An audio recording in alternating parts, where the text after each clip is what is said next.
Subscribe to our YouTube channel and don't forget to press the bell icon to get all the latest updates.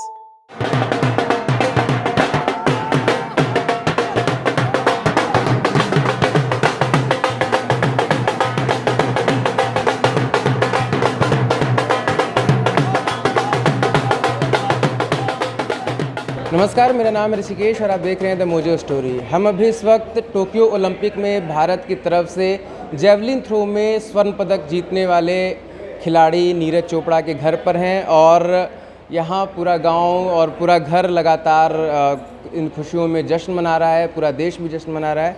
हमारे साथ अभी इस वक्त मौजूद हैं नीरज चोपड़ा की माँ और उनकी बहन। मैम, कैसा लग रहा है? आप तो इतना लगता है कि डूब गई हैं एक दिनों में कि एकदम आप बीमार ही पड़ गई। देखो जी, खुशी इतनी हो रही है और कुछ कह नहीं पा रहे। और कल शाम से लेकर और अब तक खाने पीने का भी कुछ नहीं है। तो आज कभी थारे आ रहे हैं, कभी वहाँ आ रहे हैं, कभी उधर कभी इधर, चलते ही रह रहे जी। लेकिन घनी बीमार हो रही, मेरे भी मत रही है नहीं बोलने की। कल आपने कहा था कि आज तो डीजे बजेगा, तो मतलब डीजे बजा था कल? हाँ जी, बजा था, डीजे भी बजा था, ढोल भी बजा था। आप दोनों ने सबसे ज़्यादा उनको करीब से सारी चीज़ें देखी, मतलब खाने पीने से लेकर हर चीज़ का सारा ध्यान रखा होगा। आपको कैसा लग रहा है नीरज की इस जीत पे? जी, नीरज की इस जीत पर यही कहना चाहूँगी कि उन्होंने इसके लिए बहुत मेहनत की थी और हमारे परिवार ने जो स्ट्रगल किया था और नीरज ने जो अपनी लाइफ में स्ट्रगल किया था, कल उन्होंने उसका इतना अच्छा फल दिया है कि देश को गोल्ड मेडल ला के दे दिया। उसके बाद से किस तरह का माहौल है पूरे गांव में? लगातार सारी जगह पे लोगों को देख रहे हैं लगातार सब। नीरज के जीतने के बाद गांव में दिवाली जैसा माहौल है। कल डीजे ढोल नगाड़े बजे थे और आज भी ढोल के साथ चीयर अप कर रहे थे नीरज को। तो बहुत खुशी है हमें, मतलब इतनी खुशी है कि हमें शब्द भी नहीं मिल रहे कि हम कैसे बयान करें अपनी खुशी को।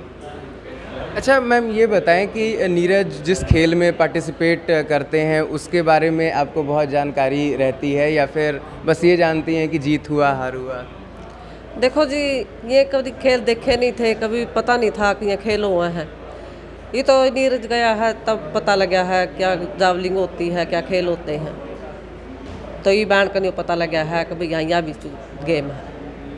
अच्छा, 2019 में इससे पहले वो क्वालिफाई नहीं कर पाए थे ओलंपिक के लिए जब उन्हें चोट लगी थी। वो एक बड़ा मौका था, उससे पहले वो लगातार जीत रहे थे एक बड़े खिलाड़ी बनने की तरफ। उस समय मतलब कैसा था? आप लोगों से उस समय बातचीत होती थी? उस समय में देखो जी, इस बीमारी तो आना था कोरोना ने, इसकी वजह से ये 1 साल पीछे गया है। तो इसने मेहनत करने का मौका मिल गया। तो इस 1 साल में इसकी मेहनत होगी जी, बाजू ठीक होगी, आगे भगवान ने ये खेलने का मौका दिया। बीच बीच में अगर आपकी बातचीत होती रहती होगी तो मतलब वो क्या कहते थे कि मतलब कि जीत जाएंगे, क्या चीज़ें, क्या कॉन्फिडेंस रहता था नीरज का? कॉन्फिडेंस वो अपने आप पर हमेशा रखते हैं, हमेशा अपने आप को मोटिवेट रखते हैं। ये नहीं है, मतलब मान लो कि ये एथलीट की लाइफ है, तो एथलीट की लाइफ में ये है भाई, उतार चढ़ाव आते रहते हैं। जैसे उनकी कोहनी में चोट लग गई थी, उसकी वजह से वो कुछ कंपटीशन नहीं खेल पाए। तो मतलब ऐसा नहीं था कि उन्होंने वहाँ पे हार मान ली। अब आगे उन्होंने जो भी कंपटीशन खेले बहुत अच्छे से प्रदर्शन किया अपना। और कल तो आपने वही बात है, उनकी मेहनत इतनी रंग लाई है कि उन्होंने देश के लिए गोल्ड ला के दे दिया सब। शुरू में कल जब पहली बार हम लोगों को रिपोर्ट्स के ज़रिए ही पता चली कि एक ऐसा खिलाड़ी स्वर्ण पदक जीता भाला फेंकने में जो कभी अपने वज़न घटाने को लेकर जूझ रहा था, वो थोड़ा सा बताएंगे उस समय क्या, उसके बाद कैसे जिम गए सारी चीज़ें? जी, लगभग 15 साल की उम्र में नीरज का वेट 80 के बराबर हो गया था, 80 किलो तक चला गया था।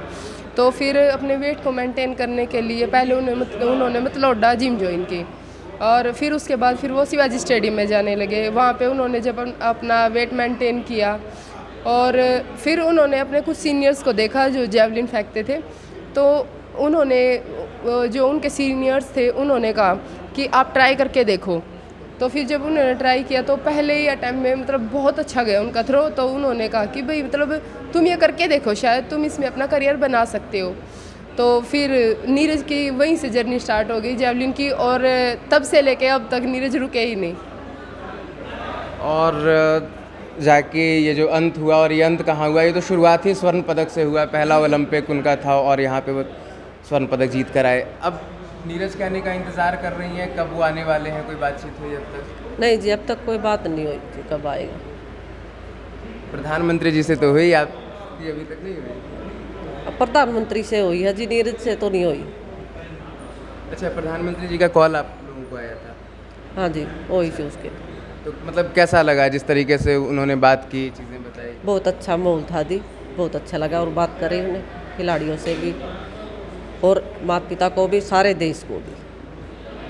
अच्छा, एक चीज़ ये बताइए कि जब नीरज पहली बार जब इन चीज़ों की तैयारी कर रहे थे तो आप लोगों की स्थिति बहुत ख़राब थी, स्थिति उतनी बेहतर नहीं थी। तो आपको क्या लगता है कि जब कोई खिलाड़ी जीत जाता है तो बहुत लोग आते हैं, लेकिन जब वो अपने संघर्ष में रहता है तब उस तरह की चीज़ें नहीं मिलती। आपको क्या लगता है मैम कि क्या चीज़ें सरकार को करनी चाहिए ताकि और भी खिलाड़ी और भी जो प्रतिभा होते हैं गांव में उनको थोड़ा सा मोटिवेशन मिले, आगे बढ़ें? देखो जी, वो तो अपने घर तक चलता है, जैसा माहौल होता है ऐसे ही चलते रहते हैं। आपको क्या लगता है क्या चीज़ें करनी चाहिए इसके लिए ताकि जो टैलेंट है वो बाहर आए थोड़े? अब जैसे हमारे गांव में स्टेडियम नहीं है तो खिलाड़ियों के मतलब ये है भाई, जैसे नीरज खंडरा गांव से है, तो फिर जो खिलाड़ी हैं और भी बच्चे हैं तो वो ये सोचते हैं कि हम प्रैक्टिस करें। तो जैसे गांव में स्टेडियम नहीं है तो ये है भाई, स्टेडियम होना चाहिए गांव में ताकि बच्चे अच्छे से प्रैक्टिस कर सकें। अब क्या तैयारी है, जब वो आएंगे तो आप लोगों ने क्या सोचा है? जी, सबसे पहले तो वो स्ट्रिक्ट डाइट फॉलो करते हैं जब उनकी मतलब चैम्पियनशिप या फिर मतलब कोई भी कंपटीशन होता है। अब टोक्यो ओलंपिक से पहले उन्होंने 7-8 महीने पहले ही मीठे से मतलब बिल्कुल मीठा कट ऑफ कर दिया था।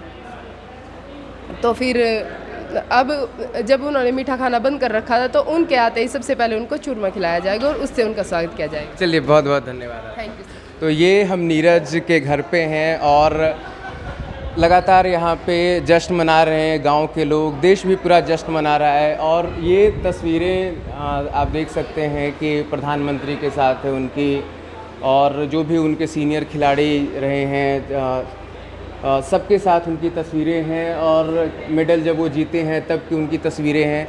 एक और तस्वीर यहाँ पे लगनी और बाकी है जो वो जीत कर आए हैं, कुछ दिनों में वो तस्वीर भी यहाँ पे टंग जाएगी। तो अब गांव वालों को इंतज़ार है, देश को इंतज़ार है कि वो जल्दी ही टोक्यो से भारत आएँ, अपने गांव आएँ, और लोगों को पूरा इंतज़ार है कि उनकी खुशियों में पूरा गांव शामिल हो। मोजो स्टोरी के लिए मैं ऋषिकेश, पानीपत, हरियाणा से। It's great to see you here. Thank you for watching our work. If you haven't subscribed yet, don't forget to click the bell icon and subscribe to Mojo Story and support independent, robust journalism.